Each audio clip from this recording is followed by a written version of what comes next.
Assalamualaikum warahmatullahi wabarakatuh. Saya Weni Rahmawanti dari SMKN 1 Nganjuk, calon guru penggerak angkatan 9 dengan pengajar praktik Bapak Muhammad Sigit Nur Yakin dan fasilitator Ibu Maria Ulfa akan menyampaikan koneksi antar materi modul 2.1 pembelajaran berdiferensiasi. Di sini diawali dengan pertanyaan pemantik. Yang pertama, apakah saya mengubah pemikiran saya sebagai akibat dari apa yang telah saya pelajari? 2. Bagaimana perubahan pemikiran tersebut berkontribusi terhadap pemahaman saya tentang implementasi pembelajaran berdiferensiasi? 3. Bagaimana saya tetap dapat bersikap positif walaupun banyak tantangan dalam penerapan pembelajaran berdiferensiasi ini? Akan kita bahas satu persatu dari pertanyaan pemantik. Yang pertama, apakah saya mengubah pemikiran saya sebagai akibat dari apa yang telah saya pelajari? Iya, dulu menurut saya pembelajaran diferensiasi adalah mengajar satu persatu murid dengan karakteristik yang berbeda. Dan guru harus mengakomodasi semua gaya belajar murid.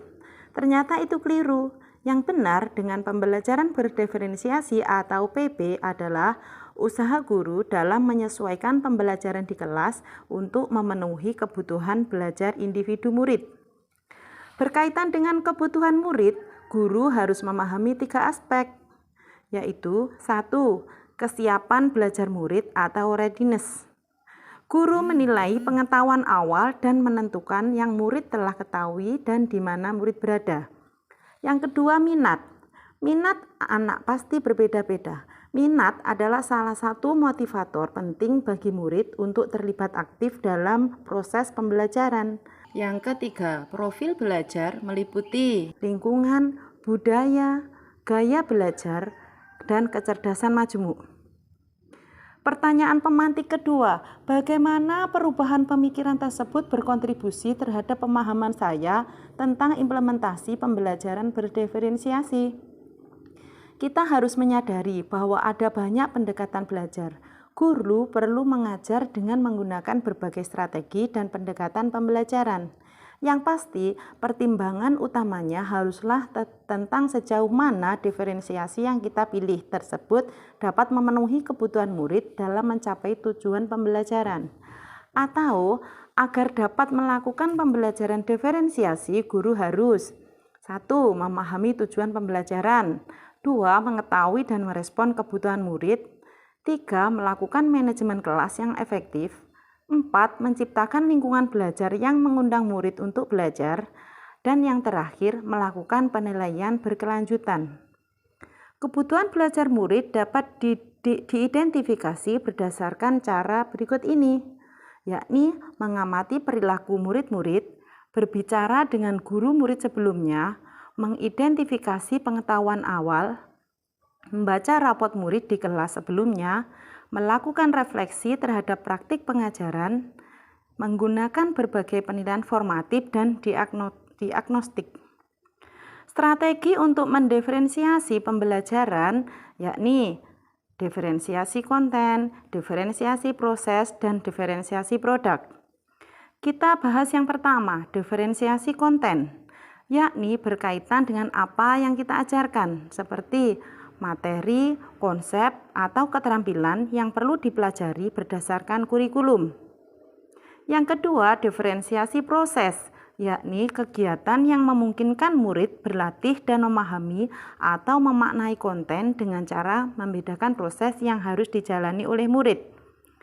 Dan yang terakhir, diferensiasi produk, yakni bukti yang menunjukkan apa yang murid telah pahami dengan memodifikasi produk sebagai hasil belajar murid, hasil latihan, penerapan, dan pengembangan apa yang telah dipelajari. Pertanyaan pemantik ketiga, bagaimana saya tetap dapat bersikap positif walaupun banyak tantangan dalam penerapan pembelajaran berdiferensiasi ini?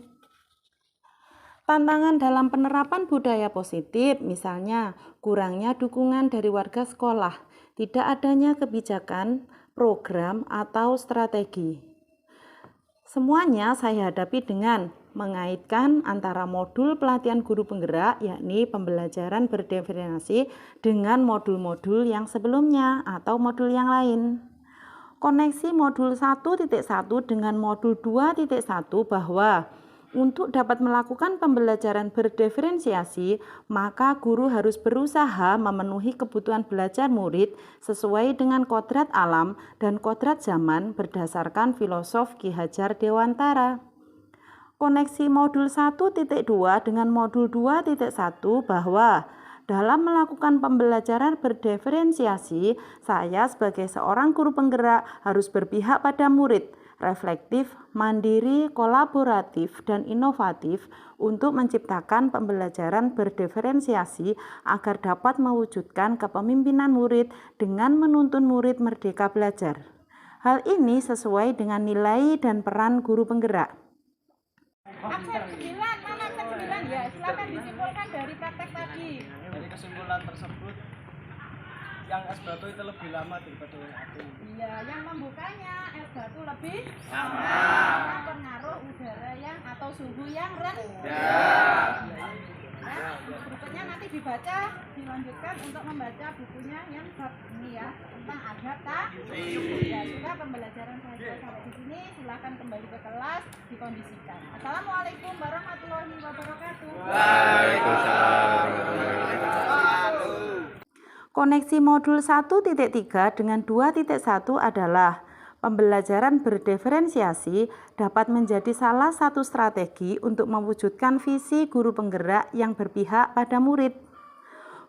Koneksi modul 1.4 dengan modul 2.1 yakni dalam pelaksanaan pembelajaran berdiferensiasi antara guru dan murid harus ada kesepakatan kelas terlebih dahulu agar proses pembelajaran dapat berjalan dengan baik sesuai dengan nilai-nilai budaya positif. Demikian pemaparan koneksi antar materi modul 2.1. Semoga dapat menginspirasi. Terima kasih. Wassalamualaikum warahmatullahi wabarakatuh.